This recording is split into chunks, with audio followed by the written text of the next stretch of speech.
Super 6 లో మరో 2 పథకాల అమలుకు ముహూర్తం కుదిరింది. దీపావళి నుంచి ఉచిత గ్యాస్ సిలిండర్ పథకానికి శ్రీకారం చుడుతుండగా తల్లికి వందనం మరో 3 నెలల్లో అమలు చేయనున్నారు. అన్నదాత సుఖీభవ నిధులు మార్చి ఏప్రిల్లో రైతులకు అందనున్నాయి. ఇక చదువుకునే పిల్లలందరికీ ఇంట్లో ఎంతమంది చదువుతుంటే అంతమందికి 15,000 చొప్పున ఇస్తాం అని 2019 ఎన్నికల ముందు జగన్ హామీ ఇచ్చారు. ఆ తర్వాత పిల్లలందరికీ కాదు తల్లికి మాత్రమే అని చెప్పారు. 15,000లో 2,000 రూపాయలు కోత వేశారు. గతేడాది జూనియర్ కాలేజీలు పాఠశాలలో 83,15,341 మంది విద్యార్థులు ఉండగా వారి తల్లులు 42.61 లక్షల మందికి అమ్మఒడి అమలు చేశారు. దీనికి 6,394 కోట్లు ఖర్చయింది. విద్యార్థుల లెక్క కాకుండా తల్లుల లెక్కన ఇస్తేనే ఇంత భారం. ఇప్పుడు విద్యార్థులందరికీ తల్లికి వందనం అమలు చేయాల్సి ఉంది. ఈ ఏడాది కూడా దాదాపు 80 లక్షల మంది విద్యార్థులు ఉన్నారు. వీరందరికీ తల్లికి వందనం అమలు చేసేందుకు దాదాపు 12,000 కోట్లు ఖర్చవుతుంది అని అంచనా. రాష్ట్రంలో రైతన్నలకు సంవత్సరానికి 20,000 చొప్పున ఆర్థిక సహాయం చేస్తామని ఎన్డీఏ కూటమి 2024 ఎన్నికల మేనిఫెస్టోలో ప్రకటించింది. సూపర్ 6 లో దీన్ని ప్రముఖంగా ప్రస్తావించింది. అన్నదాత సుఖీభవ పథకం కింద వచ్చే ఏడాది మార్చి, ఏప్రిల్ నెలలో రైతులకు సహాయం అందించాలని నిర్ణయించుకున్నట్లు తెలిసింది. కూటమి ప్రభుత్వం గత 100 రోజులుగా అన్నదాత సుఖీభవ పథకం అమలుకు విధి విధానాల రూపకల్పనకు కసరత్తు చేస్తోంది. ఎన్డీఏ సర్కార్ అమలు చేస్తున్న make in India, digital India, Swachh Bharat, skill India కార్యక్రమాలు దేశ సామాజిక, ఆర్థిక, రాజకీయ వికాసంతో పాటు భారత శక్తిని చాటి చెబుతున్నాయి అని ఏపీ సీఎం చంద్రబాబు పేర్కొన్నారు. వికసిత్ భారత్ కు ప్రధాని మోదీని కెప్టెన్ గా అభివర్ణించారు. మోదీ ఒక కెప్టెన్ గా తన ఆలోచనలతో వికసిత్ భారత్ 2047 కోసం అడుగులు వేస్తున్నారు. ఆయనకు అండగా నిలుద్దాం, అంతా కలిసి భారతదేశాన్ని మరింత వికసిత్ భారత్ గా మార్చుదాం అని చంద్రబాబు పిలుపునిచ్చారు. చండీగఢ్ లో నిర్వహించిన ఎన్డీఏ కూటమి ముఖ్యమంత్రుల సమావేశంలో ఆయన ప్రసంగించారు. ఈ కార్యక్రమంలో ఉప ముఖ్యమంత్రి పవన్ కళ్యాణ్ కూడా పాల్గొన్నారు. ఇక ఈ భేటీలో ప్రధానంగా వికసిత్ భారత్ పై చర్చించారు. పేదరిక నిర్మూలన, ఉద్యోగాల కల్పన, తక్కువ వ్యయంతో విద్యుత్ ఉత్పత్తి, నదుల అనుసంధానం, నైపుణ్యం పెంపు తదితర అంశాలపై చంద్రబాబు తన ఆలోచనలను పంచుకున్నారు. Gati Shakti, digital India, make in India లాంటి కార్యక్రమాల ద్వారా దేశం గణనీయమైన పురోగతి సాధించింది. ఆయుష్మాన్ భారత్ వంటి పథకాలు ప్రజలకు ఎంతో చేరువయ్యాయి. జామ్కు నైపుణ్యాన్ని కూడా జోడించి జామ్స్ గా మార్చాలి. ఇక దీని ద్వారా మంచి ఫలితాలు సాధించవచ్చు అని చంద్రబాబు పేర్కొన్నారు. ఇక చంద్రబాబు సూచనలు, ప్రతిపాదనలు పలువురు సీఎంలు, ప్రధాని మోదీ అభినందించారు. కొన్ని అంశాలను ఆ తర్వాత మోదీ చేసిన ప్రసంగంలో ప్రస్తావించారు. గతంలో కాశ్మీర్లో జరిగిన ఎన్డీఏ మీటింగ్ లో తాను, చంద్రబాబు అప్పటి ప్రధాని వాజ్పేయికి చెప్పిన వివరాలను మోదీ గుర్తు చేశారు. సంస్కరణతో పేదలకు లబ్ధి జరుగుతుంది అని, అంతిమంగా ప్రజల జీవన ప్రమాణాలు పెరుగుతాయని నాడు తాము చెప్పామని మోదీ అన్నారు. విశాఖ శారదా పీఠానికి జగన్ సర్కార్ హయాంలో జరిగిన భూ కేటాయింపు రద్దుపై జరుగుతున్న తాత్సారం విషయంలో ఏపీ సీఎం చంద్రబాబు తీవ్రంగా స్పందించారు. భూ కేటాయింపు రద్దు చేయాలంటూ రెవెన్యూ శాఖ ప్రతిపాదించిన ఫైలును తిరిగి తెప్పించుకోవాలని సీఎస్ కార్యాలయాన్ని ఆదేశించారు. జగన్ సర్కార్ శారదా పీఠానికి కారు చౌకగా భూమి కేటాయించిన వైనం, దానిని రద్దు చేయాలని స్వయంగా ముఖ్యమంత్రి ఆదేశించిన సదరు ఫైల్ను వెనక్కి పంపించిన తీరుపై సాములోరికే ఎరుక శీర్షికన ఆంధ్రజ్యోతి ప్రత్యేక కథనం ప్రచురించింది. ఈ వార్త అధికార వర్గాల్లో కలకలం రేపింది. స్వయంగా సీఎం ఆదేశంతో కదిలిన ఫైల్ను ఎవరు వెనక్కి పంపించారు, అంతటి దుస్సాహసం చేసిన వారెవరు అనే చర్చ ఇటు ప్రభుత్వంలో అటు టీడీపీలో జోరుగా సాగింది. సోషల్ మీడియాలో చర్చోపచర్చలు సాగాయి. ఈ వార్తపై ముఖ్యమంత్రి చంద్రబాబు వెంటనే స్పందించారు. శారదా పీఠం ఫైలు ఎందుకు వెనక్కి పంపించారు, అసలు ఏం జరిగింది, ఇప్పటి వరకు ఎందుకు నిర్ణయం తీసుకోలేదు, వార్తలోని అంశాలు నిజమేనా అంటూ తన కార్యాలయం అధికారులతో మాట్లాడి ఆరా తీశారు. ఆంధ్రజ్యోతి వార్తలో ప్రస్తావించిన అంశాలు 100% నిజాలేనని సీఎంఓ అధికారులు నివేదించినట్లు తెలిసింది. సీఎం ఇచ్చిన ఆదేశాల మేరకు రెవెన్యూ శాఖ శారదా పీఠం భూ కేటాయింపులపై సకాలంలో అధ్యయనం చేస్తుంది. ఇక ఈ నేపథ్యంలో భూ కేటాయింపు ఉత్తర్వులను రద్దు చేయాలని ప్రతిపాదిస్తూ రెవెన్యూ శాఖ ప్రభుత్వ ప్రధాన కార్యదర్శి కార్యాలయానికి పంపించింది. అక్కడే ఫైల్ పెండింగ్ లో ఉంది. ఇటీవలే పలు కారణాలను చూపించి ఫైలు వెనక్కి పంపించారు అని సీఎంఓ అధికారులు నివేదించినట్లు తెలిసింది. ఫైల్ను ఎలా వెనక్కి పంపిస్తారు అని సీఎం ఆగ్రహం వ్యక్తం చేసినట్లు తెలిసింది. భూ కేటాయింపు రద్దు ప్రతిపాదన అమలు చేయాలని ఆదేశించినట్లు సమాచారం. జగన్ హయాంలో తెలుగుదేశం కార్యాలయంపై వైసీపీ మూకలు పట్టపగలు చేసిన దాడిని వైసీపీ ప్రధాన కార్యదర్శి సజ్జల రామకృష్ణారెడ్డి అడ్డగోలుగా సమర్థించారు. అది తప్పని తాను అనను అని పోలీస్ విచారణలో చెప్పినట్లు సమాచారం. ఆ రోజు జగన్ ను తిట్టడంతో రక్తం మరిగింది. ఆ ఉద్రేకంలోనే మా వాళ్లు దాడి చేశారు. అది తప్పని తాను అనలేను. టీడీపీ ఆఫీసుపై దాడి జరిగిన రోజు నేను ఇక్కడ లేను అని సజ్జల మంగళగిరి పోలీసుల విచారణలో వెల్లడించారు. టీడీపీ కార్యాలయంపై దాడి కేసులో మంగళగిరి పోలీసులు ముందు విచారణకు సజ్జల హాజరయ్యారు. ఆయన వెంట ఎమ్మెల్సీ లేళ్ల అప్పిరెడ్డి, మాజీ మంత్రి మేరుగ నాగార్జున, వైసీపీ నేత దేవినేని అవినాష్, న్యాయవాది పొన్నవోలు సుధాకర్ రెడ్డి తదితరులు ఉన్నారు. పోలీసులు సజ్జలను మాత్రమే దర్యాప్తు అధికారి వద్దకు అనుమతించారు. 2021 అక్టోబర్ 19న టీడీపీ కార్యాలయంలో విధ్వంసం సృష్టించిన వ్యక్తులను అదుపులోకి తీసుకుని ప్రశ్నించిన మంగళగిరి పోలీసులు పలు కీలక విషయాలను రాబట్టారు. ఇక మొత్తం దాడికి కుట్ర తాడేపల్లిలో జరిగిందని, మార్గదర్శకుడు సజ్జల రామకృష్ణారెడ్డేనని ఆధారాలు సేకరించారు. 120వ నిందితుడిగా పేరు చేర్చి విచారణకు సజ్జలను పిలిచారు. మొత్తం 38 ప్రశ్నలు సంధించగా అందులో ఎక్కువ ప్రశ్నలకు తనకు తెలియదు, తాను ఇక్కడ లేను, నాకెలాంటి సంబంధం లేదు అనే జవాబులు ఇచ్చారు. మరికొన్నిటికి నిర్లక్ష్యంగా బదులిచ్చారు. సజ్జల విచారణకు ఏమాత్రం సహకరించలేదు అని దర్యాప్తు అధికారి అయిన సీఐ శ్రీనివాసరావు తెలియజేశారు. ఎక్కువ ప్రశ్నలకు తనకు తెలియదు, సంబంధం లేదు అని మాత్రమే చెప్పారని అన్నారు. సీసీ ఫుటేజీలు, గతంలో అరెస్టైన నిందితులు వాంగ్మూలం, సాక్షులు చెప్పిన వివరాల ప్రకారం ప్రశ్నించిన సజ్జల తోసిపుచ్చారని పేర్కొన్నారు. సెల్ ఫోన్ స్వాధీనం చేసుకునేందుకు నిరాకరించారని చెప్పారు. మరికొద్ది రోజుల్లో కేసును సిఐడికి బదిలీ చేయనున్నాము అని వెల్లడించారు. వైసీపీ నాయకులు రెచ్చగొట్టి ప్రతిపక్షాలను తిట్టాలని ఆదేశించడం వల్లే ఆనాడు దూషించాల్సి వచ్చింది అని పోలీసు అధికారుల వద్ద రౌడీ షీటర్ బోరుగడ్డ అనిల్ కుమార్ మొరపెట్టుకున్నట్లు తెలిసింది. నీవు దళితుడివి, నీకు పార్టీలో మంచి భవిష్యత్తు ఉంటుంది, టీడీపీని తిడితే మేం అండగా ఉంటాం అని ఆనాడు ప్రోత్సహించిన వారు నేడు ఒక్కడు కూడా పరామర్శకు రాలేదు అని వాపోయినట్లు సమాచారం. ఇక ఆ రోజు అలా తిట్టడం తప్పే. ఎవరినైతే సోషల్ మీడియాలో తిట్టానో వారందరి కాళ్లు పట్టుకుని క్షమాపణ కోరతాను, అప్రూవర్ గా మారతాను అని వేడుకున్నట్లు తెలిసింది. గత వైసీపీ ప్రభుత్వం హయాంలో ప్రతిపక్ష పార్టీల ముఖ్య నేతల నుంచి క్షేత్రస్థాయి నాయకులు, కార్యకర్తలు, మహిళల వరకు అందరినీ అసభ్య పదజాలంతో దూషించిన బోరుగడ్డ అనిల్ కుమార్ ను పోలీసులు అరెస్ట్ చేశారు. ఏఈఎల్సీ చర్చ్ వివాదంలో కేసులో అనిల్ ను పోలీసులు గుంటూరు కోర్టులో హాజరుపరచగా 29 వరకు రిమాండ్ విధించారు. రాజమండ్రి సెంట్రల్ జైలుకు తరలించాలని మెజిస్ట్రేట్ ఆదేశాలు ఇచ్చారు. ఈ కేసును విచారిస్తున్న పోలీసుల వద్ద అనిల్ కన్నీరు పెట్టుకున్నట్లు తెలిసింది. ఇక విశ్వసనీయ వర్గాల సమాచారం ప్రకారం పోలీసు అధికారులు ఏది అడిగినా అనిల్ దాచుకోకుండా సమాధానమిచ్చారు. నాడు ప్రతిపక్షంలో ఉన్న టీడీపీ నేతలు, కార్యకర్తలు రెచ్చగొట్టేలా మాట్లాడారు. దానికి తోడు వైసీపీ నాయకులు నన్ను ముందుకు నెట్టి తాము వెనక ఉన్నారు. నాటి మంత్రి మోపిదేవి వెంకటరమణ, ఆయన సోదరుడితో పాటు గుంటూరు నగర వైసీపీ అధ్యక్షుడు అప్పిరెడ్డి ఆదేశానుసారమే నాటి విపక్ష నేతలను దూషించాను, బెదిరింపులకు పాల్పడ్డాను అని తెలియజేశారు. ఇన్నాళ్లు ఢిల్లీలో కేంద్ర మంత్రి రామ్దాస్ అథవాలే వద్ద ఉన్నానని, తన తల్లికి సర్జరీ చేయించడం కోసం గుంటూరుకు వచ్చాను అని అనిల్ తెలియజేశారు. అణు విద్యుత్ ఉత్పత్తిలో, అణ్వాయుధాల తయారీలో ఉపయోగించే యురేనియం పేరు చెబితే కర్నూలులోని పల్లెలు ఉలిక్కి పడుతున్నాయి. ఇక్కడి కపట్రాల రిజర్వ్ ఫారెస్ట్ ప్రాంతంలో యురేనియం నిక్షేపాలు, సర్వే కోసం బోర్ల తవ్వకాలకు అనుమతులు వచ్చాయి అనే సమాచారం వారికి కంటి మీద కునుకు లేకుండా చేస్తోంది. ప్రమాదకరమైన ఆ రసాయన మూలకం తవ్వకంతో తమ ప్రాణాలకే ముప్పు వస్తుందని, పచ్చని పల్లెలు విషపు కూరల్లో చిక్కుకొని విలువెల్లాడాల్సి వస్తుంది అని స్థానికులు ఆందోళన వ్యక్తం చేస్తున్నారు. ప్రస్తుతం కర్నూలు జిల్లా దేవనకొండ మండలం కపట్రాల అటవీ ప్రాంతంలో యురేనియం నిల్వల నిగ్గు తేల్చేందుకు సన్నాహాలు చేస్తున్నారు. ఈ మేరకు atomic mineral directorate of exploration and research 68 బోర్లు తవ్వకాలకు ప్రతిపాదనలు సిద్ధం చేయగా దీనికి కేంద్రం నోటిఫికేషన్ ఇచ్చింది. అదోని రేంజ్ పత్తికొండ స్టేషన్ పరిధిలోని కపట్రాల రిజర్వ్ ఫారెస్ట్ పరిధిలో 468 హెక్టార్ల అటవీ శాఖకు చెందిన భూములు ఉన్నాయి.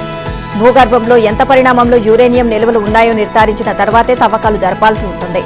అందుకే కపట్రాల కేంద్రంగా యురేనియం ఎంత ఉంది, ఎలా ఉంది, ఎంత లోతులో ఉంది, తవ్వితే లాభమా కాదా వంటి వివరాలు తెలుసుకునేందుకు 68 బోర్లు డ్రిల్లింగ్ చేసేందుకు కేంద్ర ప్రభుత్వం అనుమతులు ఇచ్చినట్లు సమాచారం.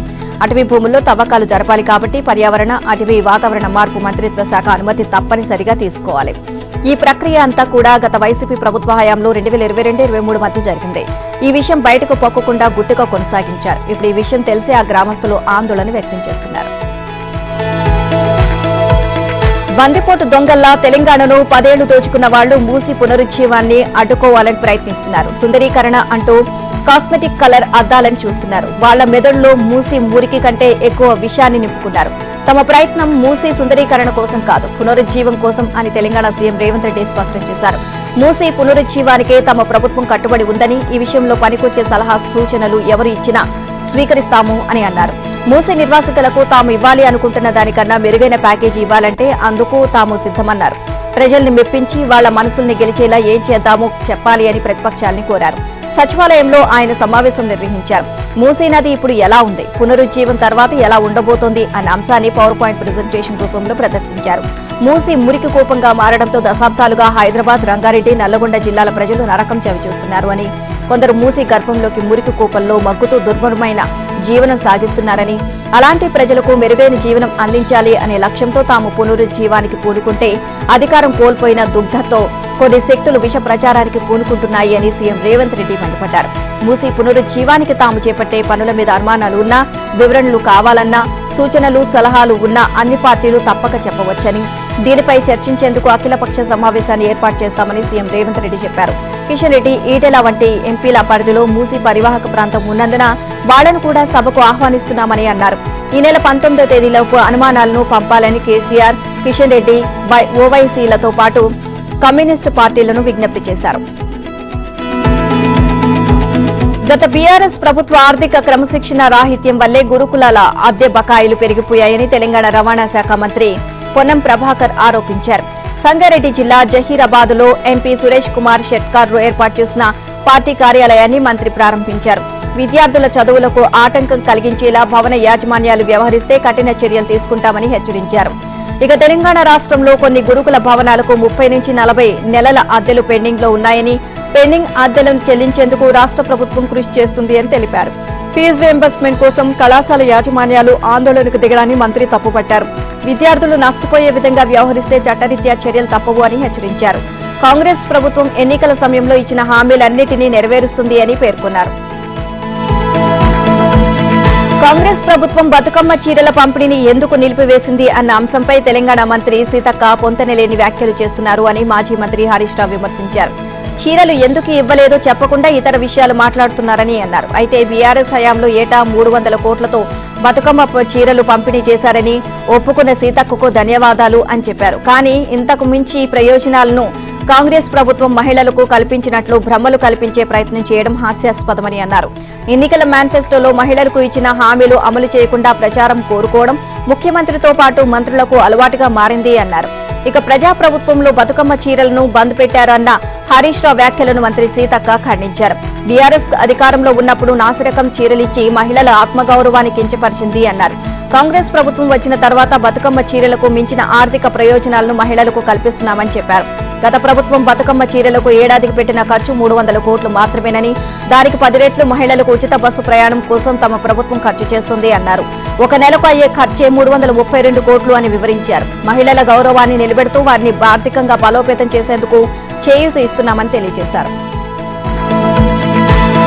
హైదరాబాద్ లో మూసీ నది ప్రక్షాళన వెనుక మరో కోణం ఉందని, రాష్ట్ర ప్రభుత్వం వేరే ప్రయత్నాలు సాగిస్తోంది అని, అది సందర్భం వచ్చినప్పుడు బయటపడతాము అని బీజేపీ జాతీయ కార్యవర్గ సభ్యుడు మల్కాజిగిరి ఎంపీ ఈటెల రాజేందర్ అన్నారు.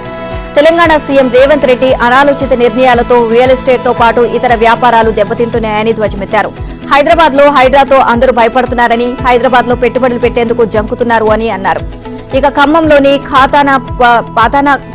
పాత ఖానాపురంలో ఛత్రపతి శివాజీ విగ్రహాన్ని ఈటెల ఆవిష్కరించారు.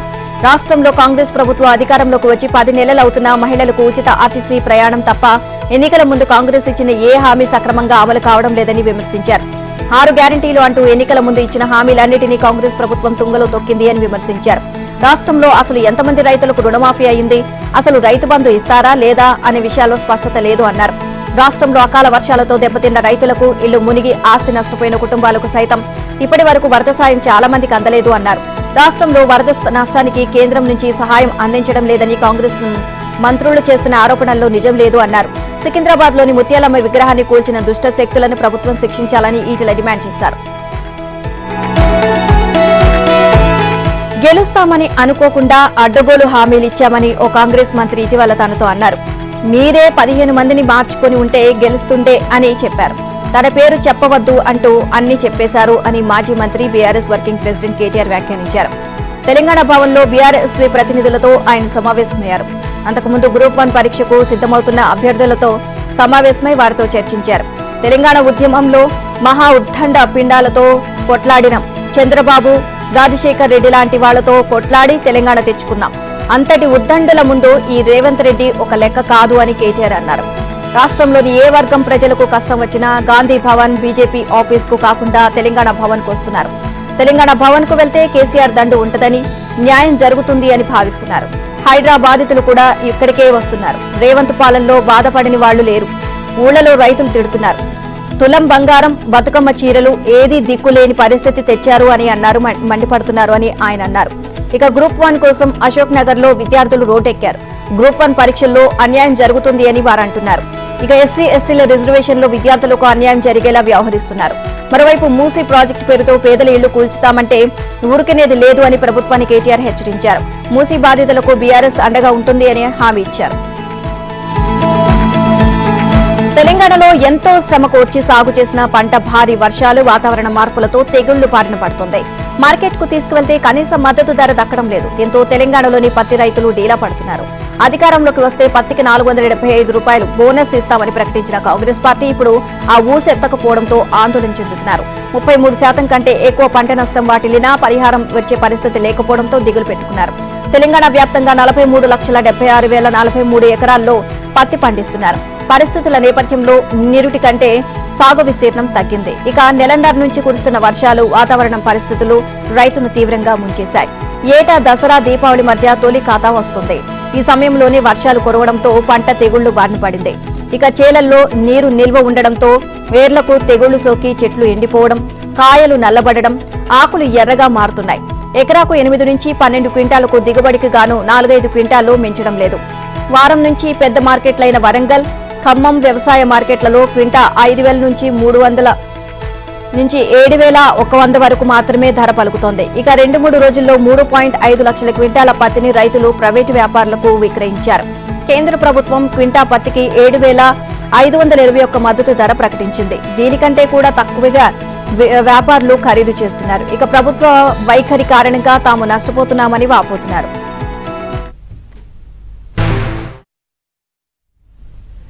బహిరంగ మార్కెట్లో సన్నబియ్యం రకాలకు విపరీతమైన ధర పలుకుతున్నా వాటిని పండించిన రైతులు మాత్రం లబ్ధి పొందడం లేదు.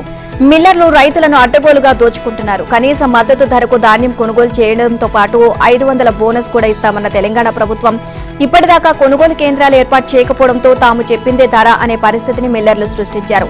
ఇచ్చింది తీసుకో, లేదంటే వెళ్లిపో అంటూ రైతులను బెదిరించి తమకు నచ్చిన ధరకు ధాన్యాన్ని కొనుగోలు చేస్తున్నారు. ఫలితంగా రైతులు తీవ్రంగా నష్టపోతున్నారు. సన్న ధాన్యానికి కనీస మద్దతు ధర క్వింటాలకు 2,320 కాగా బోనస్ 500 కలిపి తెలంగాణ ప్రభుత్వం కొనుగోలు చేస్తామని ప్రకటించింది. అయితే కొనుగోలు కేంద్రాలు ఇప్పటిదాకా ప్రారంభించలేదు. దీంతో రైతులు తమకు సమీపంలోని రైసు మిల్లు పాయింట్ల వద్ద ధాన్యాన్ని విక్రయిస్తున్నారు. ఇలా నల్లగొండ జిల్లా మిర్యాలగూడ, చిట్యాల ప్రాంతాల్లోని మిల్ పాయింట్ల వద్ద ధాన్యం విక్రయిస్తున్న రైతులకు కనీస మద్దతు ధర కూడా లభించడం లేదు. ఇక్కడ కనీసం 2,800 ఇవ్వాల్సిన ధరను ధాన్యం పచ్చిగా ఉందంటూ 2,100 నుంచి 2,300కే పరిమితం చేస్తున్నారు. నిజానికి సన్నధాన్యం సీఎంఆర్ శాతలను తగ్గించాలని మిల్లర్లు ఇటీవల మంత్రులను కోరారు. దీనిపై మంత్రివర్గ ఉపసంఘం ఇంకా నిర్ణయం తీసుకోలేదు. దీంతో మిల్లు పాయింట్ల వద్ద మిల్లర్లు నేరుగా రైతుల నుంచి ధాన్యం కొనుగోలు చేస్తున్నారు. తమకు నచ్చిన ధరకు రైతుల నుంచి ధాన్యాన్ని కొంటున్నారు. పైగా సీఎంఆర్ పై ప్రభుత్వం దిగివచ్చేదాకా మార్కెట్లో సన్నధాన్యానికి క్వింటాలకు 2,400కు మించి కొనుగోలు చేయవద్దని మిల్లర్లు అంతర్గతంగా అవగాహనకు వచ్చినట్లు తెలుస్తోంది. ఇంత జరుగుతున్నా సంబంధిత అధికారులు పట్టించుకోకపోవడం గమనార్హం. నైరుతి పశ్చిమ మధ్య బంగాళాఖాతంలో కేంద్రీకృతమై ఉన్న వాయుగుండం చెన్నైకు ఉత్తరాన తీరం దాటింది. రాష్ట్రానికి ముప్పు తప్పిపోయింది. తర్వాత అది ఉత్తర తమిళనాడు దిశగా పయనించి తీవ్ర అల్పపీడనంగా బలహీనపడింది. అల్పపీడనంగా బలహీనపడుతుంది అని వాతావరణ శాఖ తెలియజేసింది. దీని ప్రభావంతో కోస్తా, రాయలసీమల్లో అనేక చోట్ల వర్షాలు కురిశాయి. అక్కడక్కడ భారీ నుంచి అతి భారీ వర్షాలు కురిశాయి. అల్పపీడనం ప్రభావంతో నంద్యాల, కర్నూలు జిల్లాలో విస్తారంగా వర్షాలు కురిశాయి. నంద్యాల జిల్లా చాగలమరి మండలంలోని బ్రాహ్మణపల్లె, కొలుగట్లపల్లె, బక్కిలేరు వంతెనలపై వరద ఉధృతి తగ్గలేదు. అడువాగు పొంగి ప్రవహించి పంటలు నీట మునిగాయి. ఉమ్మడి అనంతపురం జిల్లా వ్యాప్తంగా ఓ మోస్తరు వర్షం కురిసింది. ఇక సత్యసాయి జిల్లా కొత్త చెరువు మండలంలోని మల్లెంపల్లి వద్ద వంగపేరు నది ఉధృతంగా ప్రవహించింది. రానున్న 4 రోజులు రాష్ట్రంలోని వివిధ రాష్ట్రాల్లో తేలికపాటి నుంచి మోస్తరు వర్షాలు కురిసే అవకాశం ఉంది అని విపత్తుల నిర్వహణ సంస్థ గురువారం ప్రకటించింది. ఇక 19న రాష్ట్ర వ్యాప్తంగా మోస్తరు నుంచి భారీ వర్షాలు కురిసే అవకాశం ఉంది అని పేర్కొంది. హర్యానా సీఎంగా నాయబ్ సింగ్ సైని ప్రమాణం చేశారు. పంచ్కులాలోని దసరా మైదానంలో జరిగిన ప్రమాణ స్వీకార కార్యక్రమంలో గవర్నర్ బండారు దత్తాత్రేయ సైనితో పాటు మరో 13 మంది మంత్రులతో ప్రమాణం చేయించారు. ఈ కార్యక్రమానికి ప్రధాని నరేంద్ర మోదీ, కేంద్ర హోంమంత్రి అమిత్ షా, రక్షణ మంత్రి రాజ్నాథ్ సింగ్, బీజేపీ జాతీయ అధ్యక్షుడు జేపీ నడ్డా, ఇతర కేంద్ర మంత్రులు, బీజేపీ, ఎన్డీఏ పాలిత రాష్ట్రాల సీఎంలు హాజరయ్యారు. ఏపీ సీఎం నారా చంద్రబాబు నాయుడు, ఉప ముఖ్యమంత్రి పవన్ కళ్యాణ్ కూడా ఈ ప్రమాణ స్వీకారానికి హాజరయ్యారు. బీజేపీని వరుసగా మూడోసారి గెలిపించడంలో కీలక పాత్ర పోషించడంతో సైనికి అధిష్టానం రెండోసారి సీఎంగా అవకాశం ఇచ్చింది. 54 ఏళ్ల సైని ఓబీసీ కావడం కూడా కలిసొచ్చింది. ఇక 90 స్థానాలు ఉన్న హర్యానా అసెంబ్లీకి ఇటీవల జరిగిన ఎన్నికల్లో బీజేపీ 48 నియోజకవర్గాల్లో గెలిచి హ్యాట్రిక్ విజయం సాధించింది. మరోవైపు సైని ప్రమాణ కార్యక్రమాన్ని అడ్డుకోవాలి అంటూ దాఖలైన పిటిషన్ను సుప్రీంకోర్టు తిరస్కరించింది. ఎన్నికైన ప్రభుత్వాన్ని ప్రమాణం చేయకుండా అడ్డుకోవడం ఏంటి అని CJI justice DY Chandrachud, justice JB Pardiwala, justice Manoj మిశ్రాలతో కూడిన ధర్మాసనం ప్రశ్నించింది. దేశ అభివృద్ధి, పేదలు, అణగారిన వర్గాలకు సాధికారత కల్పించే దిశగా కలిసికట్టుగా కృషి చేయాలని, కూటమి వ్యతిరేక శక్తులను ఓడించాలని బీజేపీ నేతృత్వంలోని ఎన్డీఏ తీర్మానించింది. రాజ్యాంగాన్ని ఆమోదించి వచ్చే ఏడాది 75 సంవత్సరాలు పూర్తయిన సందర్భంగా సంవిధాన్ కి అమృత్ మహోత్సవ్ ను జరుపుకోవాలి అని నిర్ణయించింది.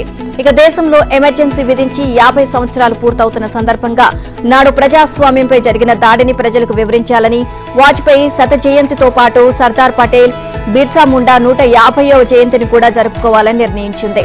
ఇక చండీగఢ్ లో హర్యానా నూతన ముఖ్యమంత్రిగా నాయబ్ సింగ్ సైని ప్రమాణ స్వీకారం తర్వాత జరిగిన ఎన్డీఏ పాలిత రాష్ట్రాల సీఎంల సమావేశంలో ఈ మేరకు తీర్మానించారు.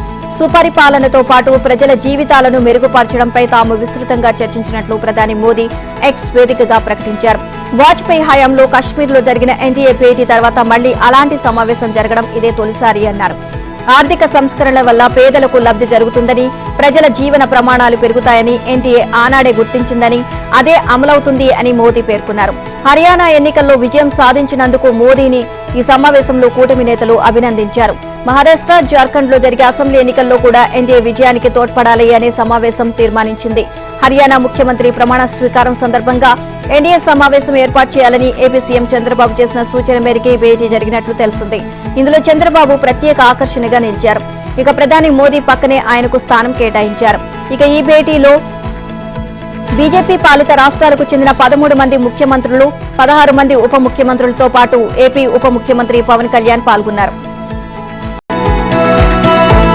విమానాలకు బాంబు బెదిరింపులు కొనసాగుతున్నాయి. బుధవారం 7 విమానాలకు బాంబు బెదిరింపులు రాగా గురువారం 9 విమానాలకు బెదిరింపులు వచ్చాయి. ఇందులో 5 ఎయిర్ ఇండియా, 2 విస్తారా, 2 ఇండిగో విమానాలు ఉన్నాయి.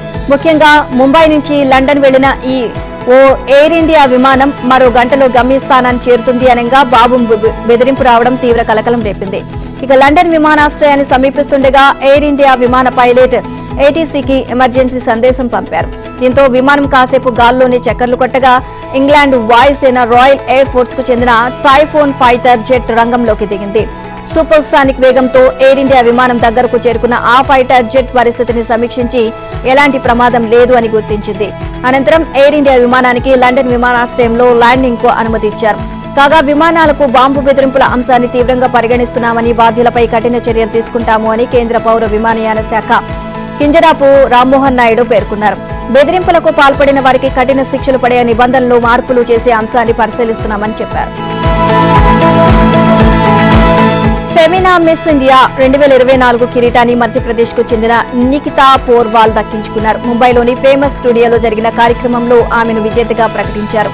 60వ మిస్ ఇండియాగా నిలిచిన పోర్వాల్ స్వస్థలం మధ్యప్రదేశ్లోని ఉజ్జయిని. ఈ ఏడాది జరిగే ప్రపంచ అందాల పోటీలో భారత్ తరపున ఆమె ప్రాతినిధ్యం వహిస్తారు. దాద్రా నగర్ హవేలీకి చెందిన రేఖా పాండే మొదటి రన్నరప్ గా, గుజరాత్ కు చెందిన ఆయుష్ ధోలాకియా రెండో రన్నరప్ గా నిలిచారు. గత ఏడాది విజేత నందిని గుప్తా నికితకు మిస్ ఇండియా కిరీటాన్ని అందించారు. ఈ సందర్భంగా నికితా పోర్వాల్ మాట్లాడుతూ, నా తల్లిదండ్రుల కళ్లలో ఆనందం చూసి గర్వంగా ఉంది. నా ప్రయాణం ఇప్పుడే మొదలైంది. సాధించవలసిన విజయాలు చాలా ఉన్నాయి అని ఆమె పేర్కొన్నారు. మహాదేవ్ బెట్టింగ్ యాప్ కుంభకోణం కేసులో నటి తమన్నా భాటియాను ఎన్ఫోర్స్మెంట్ డైరెక్టరేట్ అధికారులు ప్రశ్నించారు. తల్లితో కలిసి గువాహటి ఈడీ కార్యాలయానికి చేరుకున్న తమన్నాను ఈడీ అధికారులు సుదీర్ఘంగా ప్రశ్నించారు. వాంగ్మూలం నమోదు చేసుకున్నారు. మహాదేవ్ బెట్టింగ్ యాప్ ద్వారా 100 కోట్ల అవినీతి జరిగిందనే ఆరోపణలు ఉన్నాయి. ఈ యాప్ ద్వారా ఐపీఎల్, ఫుట్బాల్, బ్యాడ్మింటన్, టెన్నిస్ మ్యాచ్లకు సంబంధించి బెట్టింగ్, గ్యాంబ్లింగ్ నిర్వహించారు. సామాన్యులను ఆకర్షించేందుకు సినీతారులతో ప్రమోట్ చేయించారు. ఇందుకోసం నిర్వాహకులు భారీగా ఖర్చు పెట్టారు. ఇక నకిలీ పత్రాలతో వేల సిమ్లు, బ్యాంక్ ఖాతాలు తెరిచి బెట్టింగ్ల ద్వారా వచ్చిన డబ్బును హవాలా, క్రిప్టో మార్గాల్లో విదేశాలకు తరలించినట్లు అధికారులు గుర్తించారు. మొత్తం 17 మంది బాలీవుడ్ ప్రముఖులపై 2023 సెప్టెంబర్ నుంచి అధికారులు నిఘా కొనసాగుతోంది. ఈ కేసులో నటుడు సాహిల్ ఖాన్ ను అరెస్ట్ చేసింది. బంగ్లాదేశ్ మాజీ ప్రధాని షేక్ హసీనాపై అరెస్టు వారెంట్ జారీ అయింది. ఆ దేశానికి చెందిన ఇంటర్నేషనల్ క్రైమ్స్ ట్రిబ్యునల్ ఈ వారెంట్ ఇచ్చింది. నవంబర్ 18లోగా ఆమెను అరెస్ట్ చేసి తమ ఎదుట హాజరుపరచాలి అని ఐసీటీ చీఫ్ ప్రాసిక్యూటర్ మహమ్మద్ తజూల్ ఇస్లాం తన ఆదేశాల్లో పేర్కొన్నారు. రిజర్వేషన్లపై విద్యార్థుల నిరసనలు హింసాత్మకంగా మారడంతో ప్రధానికి ఉన్న షేక్ హసీనా పదవి నుంచి వైదొలిగారు. తర్వాత నుంచి ఆమె భారత్ లో ఆశ్రయం పొందుతున్నారు. జూలై 15 నుంచి ఆగస్టు 5 వరకు జరిగిన మారణ హోమం, ఇతర నేరాల ఆరోపణలపై హసీనాకు వ్యతిరేకంగా ఐసీటీకి 60 ఫిర్యాదులు అందాయి. వాటిపై ట్రిబ్యునల్ ఇటీవల దర్యాప్తు ప్రారంభించింది. భారత్ లో ఆశ్రయం పొందుతున్న ఆమెను బంగ్లాదేశ్ కు రప్పిస్తామని, ఆమెపై అరెస్టు వారెంట్లు జారీ చేస్తామని ఐసీటీ నూతన ప్రాసిక్యూటర్ పేర్కొంది. ఆమెను స్వదేశానికి రప్పించేందుకు అన్ని చర్యలు తీసుకుంటామని అన్నారు. అమెరికాలో అధ్యక్ష ఎన్నికలకు సమయం దగ్గర పడుతుంది. ఈ ఎన్నికలపై చైనా ఆసక్తికర వ్యాఖ్యలు చేసింది. అమెరికా అధ్యక్ష ఎన్నికల్లో కమలా హారిస్ విజయం సాధించాలని కోరుకుంటున్నట్లు వెల్లడించింది.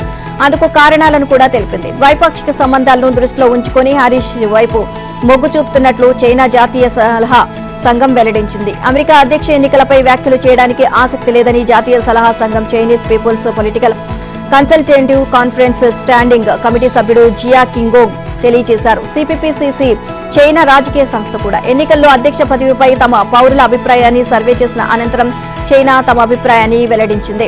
ఇక డొనాల్డ్ ట్రంప్ అధ్యక్షుడిగా ఉన్న సమయంలో అమెరికాతో చైనా ద్వైపాక్షిక సంబంధాలు బాగా క్షీణించాయని పేర్కొంది. ట్రంప్ హయాంలో 2 దేశాల మధ్య సంబంధాలు క్షీణించడంతో పాటు తీవ్ర ఘర్షణ తలెత్తింది. ఆయన చైనాపై తప్పుడు ఆరోపణలు చేశారు. ఇప్పటికీ మాకు బైడెన్ ప్రభుత్వంతో విభేదాలు ఉన్నాయి. అయితే ట్రంప్ అధికారంలో ఉన్నప్పుడు చైనాకు వ్యతిరేకంగా తీసుకున్న నిర్ణయాల ప్రభావం బైడెన్ ప్రభుత్వంలోనూ కొనసాగుతున్నాయి. అయితే మరోసారి అధికారం చేపడితే చైనా వస్తువులపై మరింత సుంకాన్ని విధిస్తామని ట్రంప్ పేర్కొనడంపై డ్రాగన్ ఆందోళన చెందుతున్నట్లు అవగతం అవుతోంది. ఈ క్రమంలోనే కమలా హారిస్ విజయం సాధించాలని ఆశిస్తోంది. కెనడా ప్రధాని జస్టిన్ ట్రూడో అహంకార పూరిత ప్రవర్తనే ఇరు దేశాల మధ్య సంబంధాలు దెబ్బతినడానికి కారణమని భారత్ ఆరోపించింది. నిజర్ హత్య కేసులో భారత ఏజెంట్ల ప్రమేయం ఉందని, కేవలం నిఘా వర్గాల సమాచారం ఆధారంగానే ఆరోపణలు చేశామని, ఇక ఆ సమయంలో తమ వద్ద ఖచ్చితమైన ఆధారాలు లేవని ట్రూడో అంగీకరించడంపై భారత విదేశీ వ్యవహారాల శాఖ స్పందించింది. మేము ఎప్పటి నుంచో గట్టిగా చెబుతున్న విషయమే ఈ రోజు మరోసారి రుజువైంది. భారత దౌత్యవేత్తలపై చేస్తున్న తీవ్రమైన ఆరోపణలకు మద్దతుగా కెనడా మాకు ఎలాంటి ఆధారాలు సమర్పించలేదు. తన దుందుడుకు ప్రవర్తనతో ఇరు దేశాల మధ్య సంబంధాలు దిగజారడానికి పూర్తిగా ట్రూడోను బాధ్యుడు అని పేర్కొంటూ ఓ ప్రకటన విడుదల చేసింది.